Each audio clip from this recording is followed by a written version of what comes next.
راوندی اور ابن شہر آشوب نے انس سے روایت کی ہے۔ وہ کہتے ہیں کہ ایک مرتبہ ابو طلحہ نے حضرت صلی اللہ علیہ وآلہ وسلم کو بھوکا محسوس کیا۔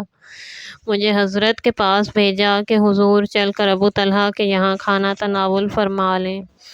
حضرت نے مجھے دیکھتے ہی فرمایا کہ تم کو ابو طلحہ نے اس غرض سے بھیجا ہے؟ میں نے عرض کی ہاں یا رسول اللہ صلی اللہ علیہ وآلہ وسلم۔ آپ یہ سن کر اٹھ کھڑے ہوئے اور حاضرین سے فرمایا چلو۔ ابو طلحہ نے ام سلیم سے کہا رسول اللہ بہت سے لوگوں کو لے کر آ گئے اور میرے پاس سب کے واسطے کھانا موجود نہیں ہے۔ حضرت صلی اللہ علیہ وآلہ وسلم نے فرمایا اے ام سلیم جو کچھ ہے لاؤ۔ وہ جو کہ چند روٹیاں اور برتن کی تہہ میں جس قدر گھی تھا سب لے کر حاضر ہوئیں۔ آپ نے روٹیوں کو چور چور کر کے ان پر گھی ڈال دیا اور اپنا ہاتھ ان پر رکھا۔ 10 صحابہ کو طلب فرماتے اور کھلاتے وہ سیر ہو کر باہر چلے جاتے یہاں تک کہ سب سیر ہو گئے۔ وہ تمام صحابہ 70 یا 80 افراد تھے۔ روایت ہے کہ ایک عورت جس کو ام شریک کہتے تھے ایک مشک تیل حضرت صلی اللہ علیہ وآلہ وسلم کے لیے لائی۔ آپ نے اس کی مشک خالی کر کے واپس کر دی۔ جب وہ گھر پہنچی دیکھا کہ مشک بدستور روغن سے بھری ہوئی ہے۔ ایک مدت تک اس میں وہ اور اس کے گھر والے کھاتے رہے اور وہ خالی نہیں ہوئی۔ دوسری روایت کے موجب حضرت صلی اللہ علیہ وآلہ وسلم ام شریک کے خیمے میں وارد ہوئے۔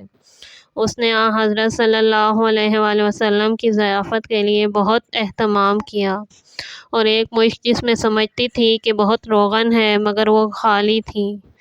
حضرت نے وہ مشک لی اور حرکت دی وہ روغن سے بھر گئی۔ پھر حضرت اور آپ کے تمام ہمراہی سیر ہوئے اور ام شریک اور اس کے لڑکے مدتوں اس میں سے کھاتے رہے۔ حضرت صلی اللہ علیہ وآلہ وسلم نے فرمایا مشک کا منہ نہ باندھیں۔ ابن شہر آشوب نے جابر سے روایت کی ہے کہ ایک شخص حضرت صلی اللہ علیہ وآلہ وسلم کی خدمت میں آیا اور کچھ کھانا مانگا۔ آپ نے 60 صاع گندم اس کو دیا۔ وہ مرد ہمیشہ اس میں سے کھاتا رہا اور وہ کم نہ ہوا۔ ایک روز اس کے دل میں آیا کہ اس پیمانے سے ناپ لوں اور معلوم کروں کہ کتنا باقی رہ گیا ہے۔ جب اس نے پیمانے میں بھرا وہ ختم ہو گیا۔ حضرت صلی اللہ علیہ وآلہ وسلم نے فرمایا اگر وہ نہ ناپتا تو اس میں سے ہمیشہ کھاتا۔ ہے کہ آپ صلی اللہ علیہ وآلہ وسلم حدیبیہ میں 1500 صحابہ کے ساتھ قیام پذیر تھے اور ہوا نہایت گرم تھی۔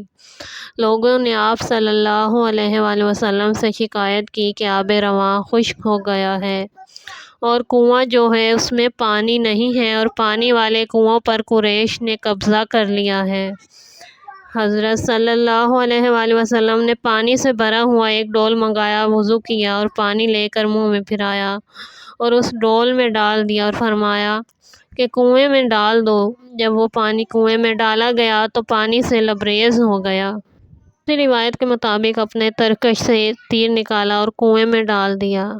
جب کافروں نے دیکھا تعجب کیا اور کہا یہ محمد کے جادو سے بعید نہیں ہے۔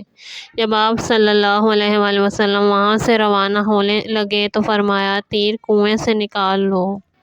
جب تیر نکال لیا گیا تو پانی بالکل زائل ہو گیا گویا کبھی اس میں تھا ہی نہیں۔ ابن شہر آشوب نے جابر بن عبداللہ انصاری سے روایت کی ہے کہ وہ کہتے ہیں روایت ہے کہ ایک روز جناب رسول خدا صلی اللہ علیہ وآلہ وسلم ایک گاؤں میں ایک درخت کے نیچے آرام فرما رہے تھے۔ جب آپ بیدار ہوئے پانی طلب کر کے اسی درخت کی جڑ میں وضو کیا اور کلی کی۔ دوسرے روز لوگوں نے دیکھا کہ وہ درخت بڑا ہو گیا اور بار آور ہو گیا ہے۔ بڑے بڑے پھل لگے ہوئے ہیں جن کی خوشبو عنبر کے مانند تھی اور شہد کی طرح شیریں تھا۔ جو بھوکا اس کو کھاتا سیر ہو جاتا، پیاسا سیراب ہو جاتا، بیمار شفا پاتا۔ جو حیوان اس درخت کی پتیاں کھاتا اس کا دودھ بہت زیادہ ہو جاتا۔ اس گاؤں کے قرب و جوار کے لوگ اس کی پتیاں شفا کے لیے لے جاتے۔ وہ درخت اس قبیلے کے لیے آب و غذا کے مانند تھا اور ہمیشہ اس کی برکت سے ان کے مال و اولاد میں ترقی ہوتی رہتی تھی۔ ایک روز اس کی پتیاں زرد اور چھوٹی ہو گئیں اور وہ درخت مرجھا گیا۔ چند روز بعد ان کو خبر پہنچی کہ آن حضرت صلی اللہ علیہ وآلہ وسلم کا انتقال ہو گیا۔ اس کے بعد اس میں پھل کم ہو گئے اور ان پھلوں میں شیرینی اور خوشبو بھی کم ہو گئی۔ 30 برس تک وہ اسی حال پر قائم رہا۔ 30 سال کے بعد ایک روز ان لوگوں نے دیکھا کہ اس کی طراوت اور کم ہو گئی ہے اور اس کے پھل بھی گر گئے۔ اس کے بعد ان کو معلوم ہوا کہ حضرت علی علیہ السلام شہید ہو گئے۔ اس کے بعد پھر اس میں پھل نہیں لگے، لیکن لوگ اس کی پتیوں سے شفا اور برکت حاصل کرتے تھے۔ اسی حال پر کچھ عرصے تک باقی رہا۔